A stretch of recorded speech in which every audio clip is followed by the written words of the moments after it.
Nih, berita pertama sergap. Guru yang satu ini nggak buat digugu, apalagi ditiru. Seorang guru ditemukan tewas di tempat lokalisasi. Diduga gara-gara menegak obat kuat. Guru harusnya jadi panutan, malah main ke lokalisasi. Aduh.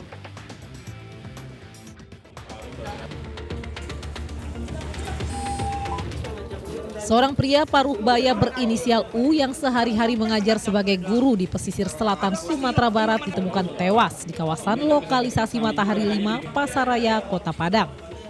Sebelumnya korban mengeluh pusing kemudian berbaring di kursi. Polisi yang melakukan identifikasi terhadap jasad korban tidak menemukan satupun tanda-tanda penganiayaan di tubuh korban. Diduga korban mengalami serangan jantung karena mengkonsumsi obat kuat. Yang sebelumnya sempat ditolong oleh warga yang ada di sekitar karena beliau sempoyongan, lalu dibawa ke tempat di atas tempat duduk dan ditidurkan. Tak lama kemudian setelah dicek ternyata sudah tidak bernyawa, kemudian masyarakat tersebut langsung belum ditemukan adanya tanda-tanda luka, namun demikian kita tetap lakukan penyelidikan. Selanjutnya jenazah korban dibawa ke Rumah Sakit Bayangkara Polda Sumbar untuk menjalani visum dan diserahkan kepada pihak keluarga. Dari Padang, Sumatera Barat, Budi Sunandar, iNews melaporkan. Ini buktinya, pelaku kejahatan gak harus pakai niat, cuman butuh kesempatan. Bu dokter gigi jadi korban jambret waktu nelpon di pinggir jalan raya. Korban sempat terseret gara-gara mempertahankan barangnya. Satu orang jambret jatuh dan Yunola langsung babak belur jadi bancakan warga.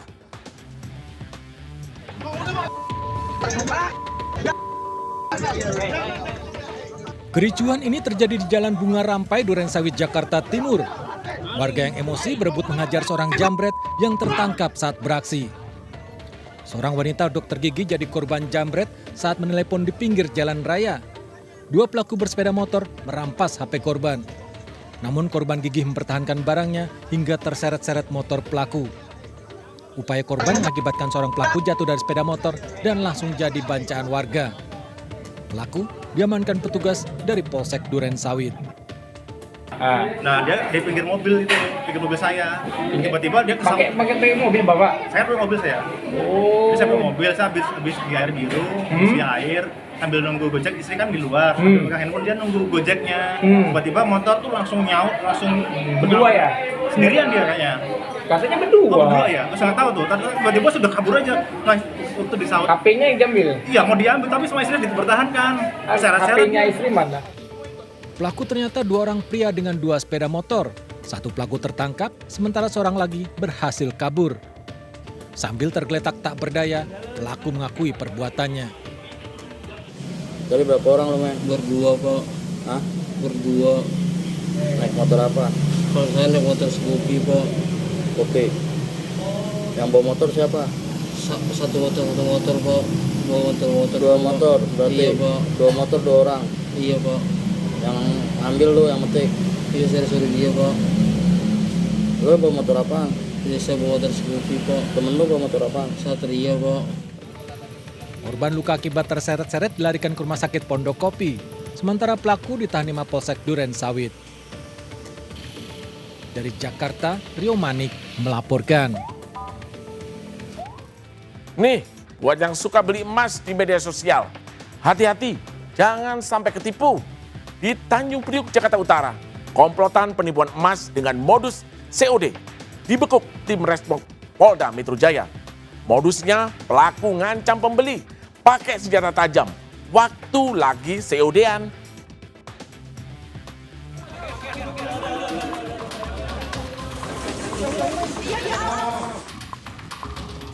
Tim Resmo Polda Metro Jaya menangkap komplotan pelaku kejahatan penipuan jual beli emas di beberapa kontrakan di Kampung Bahari, Tanjung Priuk, Jakarta Utara.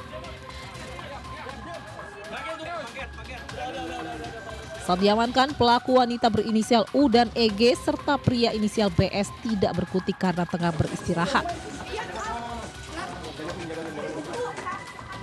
Modus pelaku menjual emas melalui medsos dengan metode pembayaran cash on delivery atau COD. Saat korban sampai di lokasi COD, pelaku mengancam korban dengan senjata tajam.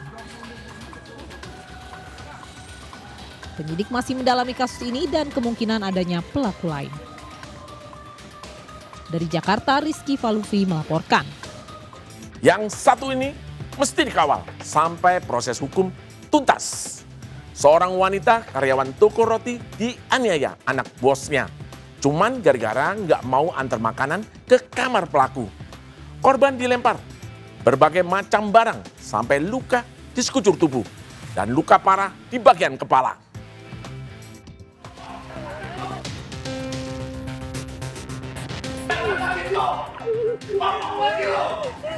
Seorang wanita karyawan toko roti dianiaya bahkan ketika sudah tersudut tak berdaya.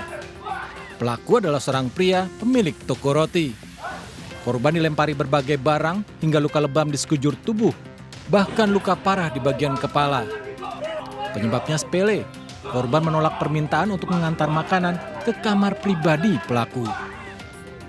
Beli GoFood gitu, mesen GoFood, terus dia minta saya nganterin ke kamar pribadinya, terus saya nolak. Terus setelah saya nolak, ya udah dia akhirnya mungkin dia kesel ya sama saya karena saya nolak juga kan. Pas saya lagi balik lagi dia ngelemparin saya lagi pakai kursi segala macam lah. Akhirnya saya kabur ke belakang ke tempat kayak oven gitu. Di situ saya nggak bisa kemana-mana, saya cuma bisa diem, belum nggak bisa kabur. Terus akhirnya saya di situ dilemparin lagi. Terus endingnya saya dilempar pakai loyang gitu. Terus ujungnya mungkin kena kepala saya di sini terus berdarah. Kasus ini dilaporkan korban bulan Oktober lalu dan baru belakangan hendak dinaikkan ke tahap penyidikan. Butuh waktu lebih dari 1 bulan untuk masuk tahap penyidikan. Namun polisi menegaskan kasus ini telah diproses profesional sesuai prosedur. Dan perkara tersebut saat ini sudah dinaikkan ke tahap penyidikan hasil gelar perkara. Jadi setelah dinaikkan tahap penyidikan inilah, maka kami akan melakukan langkah-langkah lanjutan, dan apabila alat bukti, minimal 2 alat bukti sudah terkumpul, maka kami akan melakukan upaya paksa terhadap pelaku itu sendiri. Polisi menegaskan akan menjemput paksa pelaku dan melakukan penahanan. Kasus penganiayaan dikenai pasal pidana dengan ancaman hukuman di atas 5 tahun. Dari Jakarta, Rio Mani melaporkan. Kekerasan memang tidak pernah menyelesaikan masalah. Pelaku pemukulan Dr. Koas Rumah Sakit Siti Fatimah Palembang resmi jadi tersangka.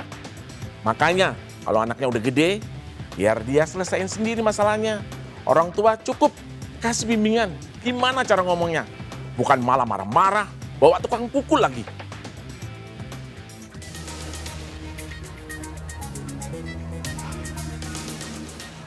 Pemukulan seorang dokter koas di Palembang, Sumatera Selatan seketika viral di media sosial. Penganiayaan terjadi di sebuah kafe di Jalan Demang Lebar Daun. Akibat penganiayaan, korban yang merupakan dokter koas di Rumah Sakit Siti Fatimah mengalami luka memar di bagian wajah. Atas laporan Dr. Lutfi Hadian terhadap penganiayaan yang dialaminya, pelaku yang merupakan seorang sopir dijadikan tersangka.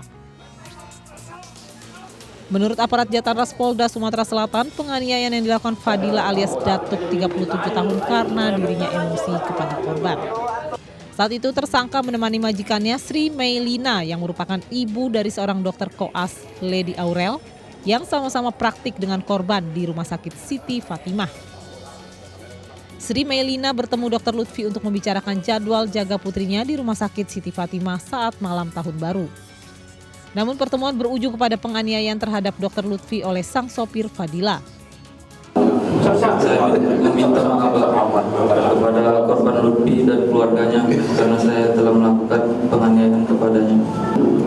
Ini motifnya adalah karena pelaku kesal melihat korban seperti tidak respon ya, terhadap ibu teman korban yang bernama, saya inisial Ibu SM ya. Ini ibu dari teman korban yang bernama LD, sehingga pelaku emosi dan langsung melakukan penganiayaan. Kasus pemukulan dokter koas yang didasari pertemuan keluarga sesama dokter koas yang bertugas di Rumah Sakit Siti Fatimah menjadi perhatian pihak rumah sakit maupun Fakultas Kedokteran Universitas Sriwijaya Palembang. Akibat penganiayaan tersebut, Fakultas Kedokteran Unsri menarik sementara dokter koas Lady Aurel dari Rumah Sakit Siti Fatimah selama proses penyelidikan. Rencananya polisi juga akan memintai keterangan ibu dokter Lady yakni Sri Meilina karena yang memiliki inisiatif menemui korban yakni dokter Lutfi. Ini kami sudah menerima surat resmi dari Fakultas Kedokteran Unsri bahwa untuk melakukan penyelidikan lebih lanjut atas kasus ini sampai ditemukan apa yang menjadi masalahnya, sumber masalahnya, itu mahasiswa tersebut ditarik kembali oleh Fakultas Kedokteran. Kasus penganiayaan dokter koas sontak viral dan banyak ditanggapi netizen. Di antaranya banyak yang berkomentar terkait sosok dokter Lady Aurel yang merupakan anak dari pejabat daerah di Pontianak serta pengusaha di Palembang. Hingga menyayangkan sikap dokter Lady Aurel yang melibatkan orang tuanya dalam tugasnya di rumah sakit. Dari Palembang, Sumatera Selatan, Firdaus dan Guntur melaporkan. Pemirsa, Bang Napi ingetin nih, jangan pernah coba pinjaman online. Udah bunganya nggak masuk akal, penagihnya juga brutal. Kasus yang ini harus jadi pelajaran karena stres diteror tukang tagih pinjol. Pak Sutri di Kediri, Jawa Timur nekat minum racun dan ngeracunin anaknya. Akibatnya anaknya yang masih balita tewas.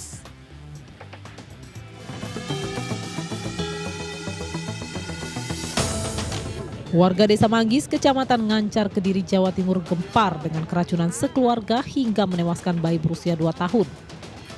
Peristiwa pertama diketahui saudara pasangan Danang dan Minatun setelah dimintai tolong anak pertama Pak Sutri tersebut. Saat itu Danang serta Minatun ditemukan dalam kondisi lemas dan putra kedua yang berumur 2 tahun tewas. Sementara putra pertama yang meminta pertolongan selamat karena sempat meminum banyak air. Hasil olah tempat kejadian perkara dan keterangan sejumlah saksi, ada dugaan kuat konsumsi racun sengaja dilakukan. Menurut polisi, hal itu dilakukan karena sang istri alias Minatun terjerat pinjaman online dan mendapat teror secara berkala. Ide tersebut datang dari Minatun yang telah membeli racun lalu diikuti suami kemudian diberikan kepada anak-anak mereka. Karena yang beli itu istrinya, itu belinya hari Kamis siang. Terus malamnya itu bilang sama suaminya, kalau dia mau istilahnya mengakhiri hidupnya. Terus suaminya bilang gini, ya kalau gitu bareng-bareng aja, nanti dikira malah saya yang... Hingga kini polisi masih menunggu Minatun dan Danang sadar untuk mencari barang bukti tambahan dari ponsel keduanya. Sementara itu polisi akan menjerat Minatun dengan undang-undang tentang penghapusan KDRT. Dari Kediri, Jawa Timur, Afnan Subagio melaporkan. Pemirsa, pantau terus anak-anak, apalagi yang masih gadis. Siswa SMP di Serdang Bedagai, Sumatera Utara ditemukan tewas dalam karung di perkebunan sawit. Korban hilang dan dicari keluarga selama 2 hari. Nah, saat ditemukan sudah tewas.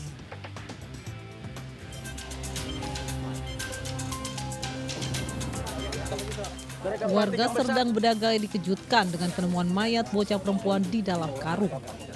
Saat petugas Polsek Pantai Cermin membuka karung, diketahui korban merupakan AS 12 tahun yang dinyatakan hilang selama 2 hari. Di lokasi petugas juga menemukan 1 helm hitam diduga milik pelaku. Jasad korban dilakukan otopsi guna mengetahui penyebab pasti kematian. Jadi hari Kamis dia masih ujian. Cuman nggak pulang ke rumah. Selesai ujian jam 11 tidak pulang lagi ke rumah. Cuman mengantarkan temannya di sekitar dekat rumahnya ini juga. Pagi dia kan jemput kawannya kan. Jemput kawannya pagi. Rupanya adiknya kan sekolah SD kelas 1. Dia bilang antar dulu adik dulu, baru belum tinggi kan gitu kan. Dia udah berdua sama kawannya sini. Sekalian orangnya tarik 3 kan. Tarik 3 langsung ke sekolah SD. Tapi di rumahnya nggak tahu lah kan. Kasus ini telah ditangani pihak kepolisian Resort Serdang Bedagai, namun belum ada keterangan resmi terkait kematian korban. Dari Serdang Bedagai, Wahyu Rustandi, iNews melaporkan. Tragis, gara-gara sepeda motor, pedagang telur gulung meregang nyawa. Kejam, korban dianiaya beramai-ramai, diikat di pohon, ditinggalkan sampai tewas. Penyebabnya si korban diduga menggelapkan sepeda motor punya teman bosnya.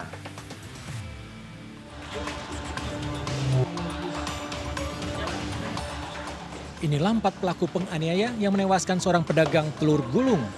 Peristiwa ini bermula ketika korban diminta bosnya membeli kebutuhan dagangan dengan sepeda motor salah satu pelaku.